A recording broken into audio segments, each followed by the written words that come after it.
देखो, नमस्कार सभी को। आज है 15 नवंबर 2025। हम करने वाले हैं आज की करंट अफेयर और स्ट्रैटेजी की। ठीक है। आज का हमारा सुविचार है, शिक्षा पर किए गए निवेश का मुनाफा जीवन भर मिलता है। आज की मेहनत कल तुम्हें वो बनाएगी जिसका तुम आज सपना देखते हो। ठीक है। तो चलिए शुरू करते हैं आज की करंट अफेयर। आज का हमारा पहला क्वेश्चन है, राष्ट्रीय सांख्यिकी कार्यालय एनएसओ के आंकड़ों के अनुसार अक्टूबर 2025 में भारत की खुदरा मुद्रास्फीति क्या थी, जो 10 साल के निचले स्तर पर है। तो ये थी 0.25%। कितनी? 0.25%। ठीक है। एनएसओ, एनएसओ का फुल फॉर्म होता है नेशनल स्टैटिस्टिकल ऑफिस। ठीक, ये ऊपर दिया हुआ है। चलो अगला क्वेश्चन है हमारा, केंद्रीय मंत्रिमंडल ने 6 वर्षों के लिए कुल कितने परिव्यय के साथ एक नए निर्यात प्रोत्साहन मिशन ईपीएम को मंजूरी दी है। ठीक है।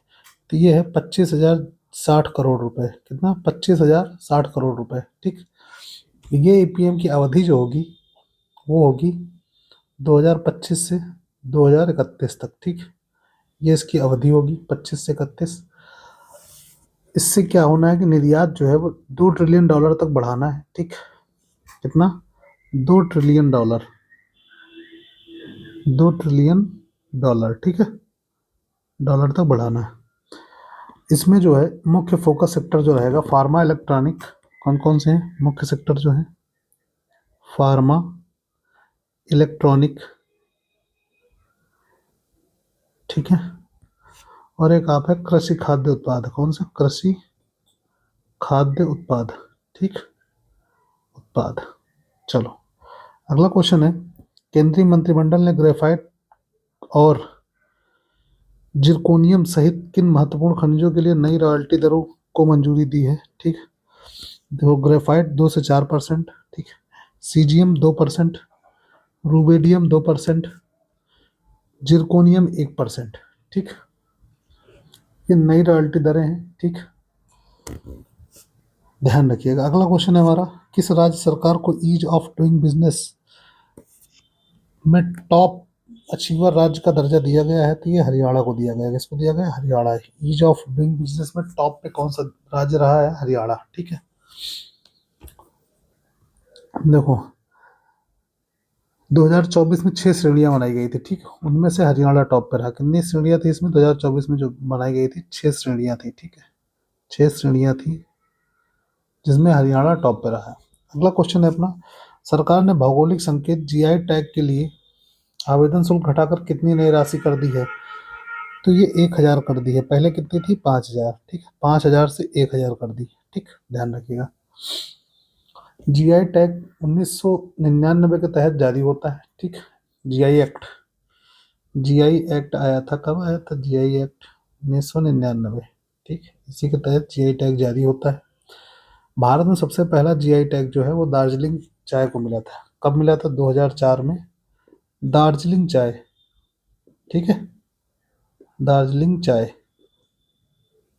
2004 में। ठीक, ये भारत का पहला था, भारत का पहला जीआई टैग, पहला जीआई टैग। ठीक है। चलो अगला क्वेश्चन है, किस कंपनी की मूल company billion brains garage ventures बाजार में अपनी शुरुआत पर 80 करोड़ के बाजार पूंजीकरण के साथ भारत की सबसे मूल्यवान सूचीबद्ध ब्रोकर बन गई है? तो एक ग्रो। ठीक, ग्रो। इसके बारे में एक दिन और पढ़ा चुका हूँ, ग्रो के बारे में। ठीक, देखो ये कंपनी, इसकी जो मूल कंपनी है उसका नाम है बिलियन ब्रेन गैरेज वेंचर्स। ठीक, ये मूल कंपनी है इसकी, ग्रो की। ठीक, इसका मार्केट कैप लगभग 80,000 करोड़ रुपए हो गया है। कितना? 80,000 करोड़ रुपए। ठीक, और ये भारत की सबसे मूल्यवान सूचीबद्ध ब्रोकर बन गई है। ठीक, चलो अगला क्वेश्चन है, जनजातीय गौरव वर्ष किस आदिवासी नायक की 150वीं जयंती के उपलक्ष्य में मनाया गया? तो बिरसा मुंडा जी की जयंती पर मनाया गया। इसकी बिरसा मुंडा जी की। ठीक है। बिरसा मुंडा का जन्म कब हुआ था? तो इनका जो जन्म हुआ था वो हुआ था 15 नवंबर 1875 में। ठीक, 15 नवंबर को जनजातीय गौरव दिवस मनाया गया। ठीक है, इनकी जन्मतिथि पर। बिरसा मुंडा आंदोलन जो चालू हुआ था 1899 में, 1899 में, ठीक। नाम क्या था उसका? उल गुलान। क्या नाम था? उल गुलान, ठीक। ये आंदोलन के द्वारा चालू किया गया था, आंदोलन, ठीक है। और यह दिन झारखंड फाउंडेशन डे भी है। क्या है? झारखंड फाउंडेशन डे, ठीक है, फाउंडेशन डे। चलो अगला क्वेश्चन है, कौन सी राज्य सरकार सांप्रदायिक ध्रुवीकरण को रोकने के लिए गुजरात की तर्ज पर अशांत क्षेत्र अधिनियम लागू करने की योजना बना रही है? तो ये राजस्थान। कौन बना रही है? राजस्थान, ठीक है। अशांत क्षेत्र अधिनियम लागू करेगी। यह कानून गुजरात में सबसे पहले लागू हुआ था। कब लागू हुआ था? गुजरात में सबसे पहले लागू हुआ था, ठीक है। इसका उद्देश्य यही है कि सांप्रदायिक तनाव वाले क्षेत्रों में संपत्ति खरीद बिक्री पर नियंत्रण, ठीक। चलो अगला क्वेश्चन है, जर्मन वॉच द्वारा जारी जलवायु जोखिम सूचकांक CRI 2026 में चरम मौसम से सबसे अधिक प्रभावित देशों में भारत का रैंक क्या है? तो यह 9वां है, ठीक है। जलवायु जोखिम सूचकांक जो है उसमें जो भारत का रैंक है वो 9वां है, ठीक है। चलो अगला क्वेश्चन है, भारतीय सेना द्वारा बामनी गांव धुबरी में एक नया सैन्य अड्डा स्थापित किया जा रहा है, जो किस देश की सीमा के पास है? तो ये बांग्लादेश के पास है। किसके पास है? बांग्लादेश के पास है, ठीक है। कौन सा? बामनी गांव और धुबरी, ठीक। यहाँ पे अ, जो आर्मी है वो अपना अड्डा बना रही है, ठीक। तो अत्यधिक जो धुबरी है ये असम का क्षेत्र है। किसका पड़ता है? असम का, ठीक है। ये जो है संवेदनशील क्षेत्र है, ठीक है, संवेदनशील क्षेत्र। इसी वजह से सेना यहाँ पे अपना अड्डा बना रही है, ठीक। बांग्लादेश से अंतर्राष्ट्रीय सीमा की लंबाई लगभग कितनी है हमारी? बांग्लादेश और भारत के बीच की लंबाई कितनी है? ठीक, सीमा की तो 4096 किलोमीटर है। कितनी? 4096 किलोमीटर। चलो अगला क्वेश्चन है, 2027 में COP32 जलवायु परिवर्तन सम्मेलन की मेजबान के रूप में किस देश की पुष्टि की गई है? तो ये की गई है इथियोपिया की। किसकी? इथियोपिया की। इथियोपिया इसकी मेजबानी करेगा, ठीक। कॉप जो है,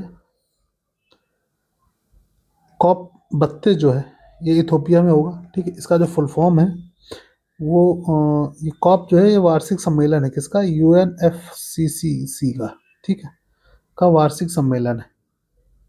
इसको कॉप बोलते हैं, ठीक। वार्षिक सम्मेलन है। इसका जो 28वां हुआ था, COP 28, COP 28 जो हुआ था वो हुआ था UAE में, ठीक है। कहाँ पे हुआ था?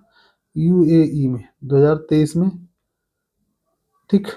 चलो अगला क्वेश्चन है, विदेश मंत्रालय MEA ने पासपोर्ट सेवा कार्यक्रम PSPV 2.0 का एक उन्नत संस्करण लॉन्च किया है, जो किस प्रकार के नए पासपोर्ट को पेश करेगा? तो ये ई पासपोर्ट पेश करेगा, ठीक है। जो PSPV 2.0 है वो ई पासपोर्ट बना के देंगे, ठीक है। इसमें एम्बेडेड चिप होती है। ई पासपोर्ट में क्या होगा? एक ई चिप होगी, ठीक है। इससे जो है डिजिटल इंक्रिप्शन, ठीक, डिजिटल सुरक्षा बढ़ेगी और बायोमेट्रिक डाटा ऐड होगा। क्या होगा? बायोमेट्रिक डाटा ऐड होगा, ठीक है। चलो अगला क्वेश्चन है, कौन सी प्रमुख अमेरिकी टेक कंपनी आंध्रा में 1 गीगावाट डेटा सेंटर स्थापित करने के लिए 15 बिलियन डॉलर का निवेश कर रही है? तो गूगल कर रही है। कहाँ पे? 15 बिलियन डॉलर का, ठीक है, आंध्र प्रदेश में, ठीक है। आंध्र प्रदेश में कर रही है 15 बिलियन डॉलर। ये सबसे बड़ा, भारत का सबसे बड़ा क्लाउड इंफ्रास्ट्रक्चर है, ठीक है। ये भारत का सबसे बड़ा क्लाउड इंफ्रास्ट्रक्चर है, ठीक। क्लाउड इंफ्रास्ट्रक्चर प्रोजेक्ट है, ठीक है, प्रोजेक्ट है। चलो अगला क्वेश्चन है, ग्रामीण विकास के लिए विज्ञान और प्रौद्योगिकी के अनुप्रयोग के लिए जमुना लाल बजाज पुरस्कार 2025 में किसे सम्मानित किया गया? तो ये किया गया है PM मुरुगेसन। किसको? PM मुरुगेसन, ठीक, को दिया गया है। पुरस्कार क्षेत्र रूरल डेवलपमेंट का होता है। क्या होता है? रूरल डेवलपमेंट, रूरल डेवलपमेंट, ठीक। पुरस्कार की 4 श्रेणियां होती हैं। कितनी? 4 श्रेणियां होती हैं। आयोजन कौन करता है? जमुना लाल बजाज फाउंडेशन। ठीक। आयोजक कौन है? आयोजक जमुना लाल बजाज फाउंडेशन। ठीक। बजाज फाउंडेशन। कब से हो रहा है ये? 1977 से। ठीक है। चलो, अगला क्वेश्चन है, जेल में बंद मंत्रियों को हटाने संबंधी विधेयकों की जांच के लिए 31 सदस्यीय संयुक्त संसदीय समिति जेपीसी का गठन किया गया। इसके अध्यक्ष के रूप में किसे नियुक्त किया गया है? ठीक है, तो ये की गई है अपराजिता सारंगी, जो भाजपा सांसद है। ठीक। अपराजिता सारंगी। ठीक। जेपीसी का मतलब होता है ज्वाइंट मिल, जेपीसी का जो मतलब है, इसका फुल फॉर्म होता है joint parliamentary, joint parliamentary committee. ठीक है, इसको हिंदी में कहते हैं संयुक्त संसदीय समिति। ठीक। विवादास्पद विधेयकों की विस्तृत जांच होगी इनसे। ठीक। और जेपीसी सदन द्वारा गठित होती है। इसके अध्यक्ष सांसद होते हैं। ठीक। सांसद ही होते हैं इसके अध्यक्ष। अगला क्वेश्चन देखो, यहाँ पे हमारे स्टैटिक क्वेश्चन चालू होते हैं। ठीक। स्टैटिक हम लोग पर डे 5 क्वेश्चन करते हैं। इसमें हमारा पहला क्वेश्चन है, किस गुप्त शासक को भारत का नेपोलियन कहा जाता है? तो समुद्रगुप्त को कहा जाता है। किसको कहा जाता है? समुद्रगुप्त को। इनका शासनकाल कब से कब तक रहा है? 335 से 375 तक इनका शासनकाल रहा है। ठीक है। ये सर्वाधिक विस्तार करने वाले गुप्त सम्राट थे। गुप्त सम्राट जिनने सर्वाधिक विस्तार किया अपने उसका। ठीक है, सर्वाधिक विस्तार किया। चलो, अगला क्वेश्चन है, लोकसभा की कार्यवाही संचालित करने के लिए आवश्यक गणपूर्ति कोरम क्या है? कुल सदस्यों का 1/10वां भाग। ठीक। 10% इसको कह सकते हो ना। अभी जो लोकसभा की कुल सदस्यों की संख्या है 543 है। अगर न्यूनतम 55 लोग हैं तो गणपूर्ति है। ठीक है। अगला क्वेश्चन अपना, अंडमान और निकोबार द्वीप समूह की सबसे ऊंची चोटी कौन सी है? तो ये है सैडल पीक। कौन सी? Saddle peak. ठीक है। इसकी ऊंचाई जो है 732 मीटर है। कितनी? 732 मीटर। किस द्वीप में पड़ता है? तो ये नॉर्थ अंडमान में पड़ता है। कहाँ पे? नॉर्थ अंडमान में। ठीक है। और सैंडल पीक नेशनल पार्क के नाम से प्रसिद्ध है। किस नाम से? सैंडल पीक नेशनल पार्क के नाम से। अगला क्वेश्चन है, नागार्जुन सागर बांध किस नदी पर बना है? तो ये कृष्णा नदी पर है। किस पे है? कृष्णा नदी पर। ठीक। ये जो नागार्जुन सागर बांध है, ये तेलंगाना और आंध्र प्रदेश की सीमा पर है। तेलंगाना एंड आंध्र प्रदेश की सीमा पर है। ठीक है। विश्व का सबसे बड़ा मैसोनरी डैम है। ठीक। मैसोनरी डैम, मैसोनरी डैम जो है विश्व का सबसे बड़ा है। विश्व का सबसे बड़ा। ठीक। नागार्जुन सागर बांध की बात हुई। ठीक है। इसकी परियोजना जो शुरुआत हुई थी 1955 में हुई थी। कब हुई थी? 1955 में इसकी शुरुआत हुई थी। ठीक है। चलो, अगला क्वेश्चन है, विटामिन सी का रासायनिक नाम क्या है? तो इसका नाम है स्कॉर्बिक एसिड। क्या नाम है? Ascorbic acid. ठीक। ये स्कर्वी रोग को दूर करता है। किसको? स्कर्वी रोग को। ठीक है। इसका जो सोर्स है इसके नींबू, आंवला और संतरा। कुल मिला खट्टी चीज है। ठीक है। संतरा जल में घुलनशील विटामिन है। कौन सा? जल में घुलनशील है। जल में घुलनशील है। ठीक है। आज की क्लास हमारी यहीं तक रहती। ठीक। पीडीएफ टेलीग्राम पे डाल दूंगा। बाकी मिलते हैं अगले वीडियो में। तब तक के लिए बाय बाय, टेक केयर।